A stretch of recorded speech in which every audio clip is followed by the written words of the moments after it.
విజయసాయి రెడ్డి కొత్త అస్త్రం ఇదే.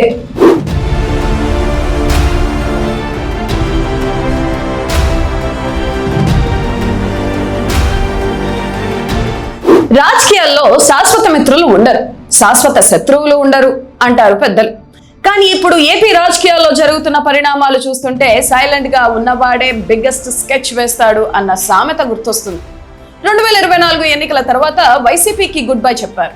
ఆ తర్వాత ఏ పార్టీలో చేరతారా అని అందరూ ఉత్కంఠగా చూశారు. కమలం గూటికి వెళ్తారన్నారు, లేదు సొంత గూటికే మళ్ళీ వెళ్తారన్నారు. కానీ అందరి దారి రొటీన్ అయితేనా దారి సెపరేట్ అన్నట్లుగా మాజీ ఎంపీ సాయిరెడ్డి గారు తీసుకున్న సంచలన నిర్ణయం ఇప్పుడు రాజకీయ వర్గాల్లో భూకంపం సృష్టిస్తుంది. అసలు ఆయన టార్గెట్ ఎవరు? ఆయన వేసిన కొత్త అడుగు ఏంటి? ఒక్కసారి ఫ్లాష్ బ్యాక్ లోకి వెళ్తే 2024 ఎన్నికల్లో వైసీపీ ఘోర పరాజయం తర్వాత జగన్ కోటరీ వల్లే తాను పార్టీ వీడుతున్నట్లు సాయిరెడ్డి బాంబ్ పేల్చారు.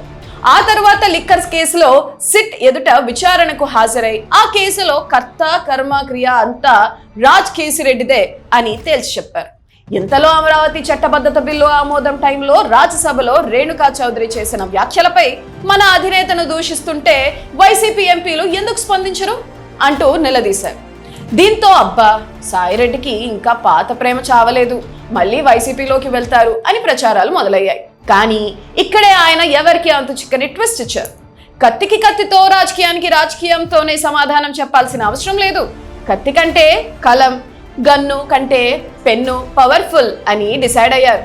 అవును, రాజకీయాలను శాసించడానికి స్వయంగా తానే ఒక డిజిటల్ మీడియా ప్లాట్ఫామ్ ను ప్రారంభిస్తున్నట్లు సోషల్ మీడియా వేదికగా సంచలన ప్రకటన చేశారు. ఏదో ఒక భాషలో కాదు, ఏకంగా తెలుగు, హిందీ, ఇంగ్లీష్ 3 భాషల్లో తన మీడియా సంస్థను తీసుకువస్తున్నారు. నా మీడియా ఛానల్ ఎవరికి అనుకూలం కాదు, ఎవరికి ప్రతికూలం కాదు, ఏ పార్టీకి మద్దతుగా నిలవదు అని కుండబద్దలు కొట్టారు. సామాన్యులు, మహిళలు, యువత, రైతుల తరపున వాస్తవాలు నిగ్గు తేల్చే గొంతుకుగా ఒక ఛానల్ ఉంటుందని స్పష్టం చేశారు. ముందుగా డిజిటల్ మీడియాతో మొదలుపెట్టి త్వరలోనే శాటిలైట్ ఛానల్ను కూడా లాంచ్ చేయబోతున్నట్లు అధికారికంగా ప్రకటించారు.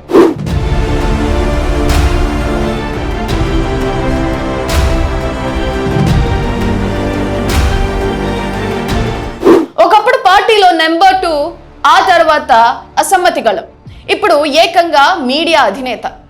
విలువలతో స్పష్టమైన విజన్తో రాబోతున్నానని చెబుతున్న సాయిరెడ్డి గారి మాటలు ఇప్పుడు అన్ని రాజకీయ పార్టీల్లో టెన్షన్ పెంచుతున్నాయి. స్వతంత్రంగా ఉండబోయే ఈ ఛానల్ వైసీపీ కోటరీల బండారం బయట పెడుతుందా, లేక ఏపీ రాజకీయ ముఖ చిత్రాన్నే మార్చేస్తుందా? వేచి చూడాలి. మరి సాయిరెడ్డి కొత్త మీడియా ఎంట్రీపై మీ అభిప్రాయం ఏంటి? ఆయన ఛానల్ ఏపీలో ఎలాంటి సంచలనాలు సృష్టించబోతుందని మీరు అనుకుంటున్నారు? కింద కామెంట్ చేయండి.